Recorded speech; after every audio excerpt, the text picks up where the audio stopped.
ಮಾಡ್ತಿದ್ದಾರೆ.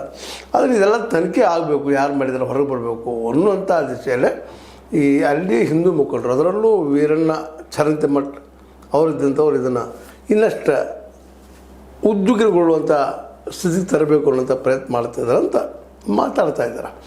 ಯಾಕಂದ್ರೆ ಈಗಾಗಲೇ ಶಾಂತಿಸಭೆಗೆ ಬರಬೇಕಾಗಿತ್ತು, ತಮ್ಮ ಮಾತುಗಳು ಹೇಳಬೇಕಾಗಿತ್ತು, ಹೊರಗೆ ಹೇಳೋದಿದ್ರು ಅಲ್ಲಿ ಬಂದು ಹೇಳ್ಕೊಂಡು ಮಾಡಿ ಅದು ಬಗೆಹರಿಸ್ಬೇಕಾಗಿತ್ತಲ್ಲ.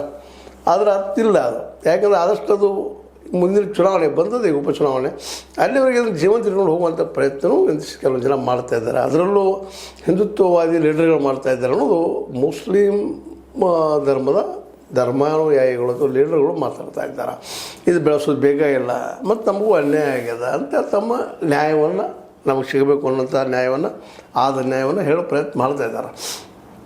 ಮತ್ತು ಜಗತ್ತಿನಲ್ಲಿ ನಾವು ಅದನ್ನು ಗಮನಿಸಬೇಕಾಗಿ ಸೂಕ್ಷ್ಮವಾಗಿ ಯಾರನ್ನು ತಾವು ಸತ್ಯ ಹೇಳ್ತಾ ಇದ್ದೀವಿ ಅಂತಿಲ್ಲ, ನಾವು ಅದನ್ನು ಕಂಡುಕೋಬೇಕಾಗ್ತದೆ. ಆ ದಿಶೆಯಲ್ಲಿ ಸರ್ಕಾರ ಸ್ಟ್ರಿಕ್ಟಾಗಿ ಈವರೆಗೆ ಮತ್ತಷ್ಟು ಬೆಳೆಯೋದನ್ನು ತಡೆದು ನಿಲ್ಲಿಸೋದನ್ನು ಸಮಾಧಾನಕರ. ಇಲ್ಲಾಂದ್ರೆ ಇನ್ನೂ ಹೆಚ್ಚಾಗ್ತಿತ್ತೋ ಏನೋ ಗೊತ್ತಿಲ್ಲ. ಆದರೆ ಈಗ ಮಾತ್ರ ನಿಧಾನಕ್ಕಲ್ಲಿ ನಮ್ಮ ಯತ್ನಾಳರು ಮತ್ತು ಈಗಾಗಲೇ ನಮ್ಮ ಇಲ್ಲಿ ಏನಪ್ಪ ಅಂತಂದ್ರೆ ಮುತಾಲಿಕ್ ಅವರು ಸಹಿತ ಈ ದಿಶೆಯಲ್ಲಿ ಕೆಲವೊಂದಿಷ್ಟು ಮಾತಾಡಿದ್ದಾರೆ. ನಮಗೆ ಹಿಂದೂಗಳಿಗೆ ಅನ್ಯಾಯ ಆಗಿದೆ ಅನ್ನೋಂಗೆ ಮಾತಾಡ್ತಾರೆ. ಇಲ್ಲಿ ಅವರ ಅಭಿಪ್ರಾಯದಲ್ಲಿ ಹಂಗಿರ್ಬೋದು. ಬಟ್ ವಸ್ತುಸ್ಥಿತಿಯನ್ನು ಅಭ್ಯಾಸ ಮಾಡಿದಾಗ ಆದಷ್ಟಲ್ಲೇ ಹೆಚ್ಚಿಗೆ ಇತ್ತೀಚಿನ ದಿನ ಅಂತ ನಾವು ಕಂಡಿರಲಿಲ್ಲ ಬಾಗಲಕೋಟೆಯಲ್ಲೇ.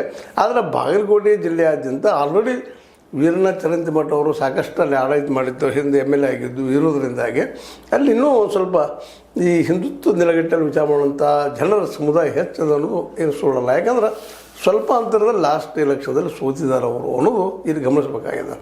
ಬಾಗಲಕೋಟೆ ಆಯಿತು,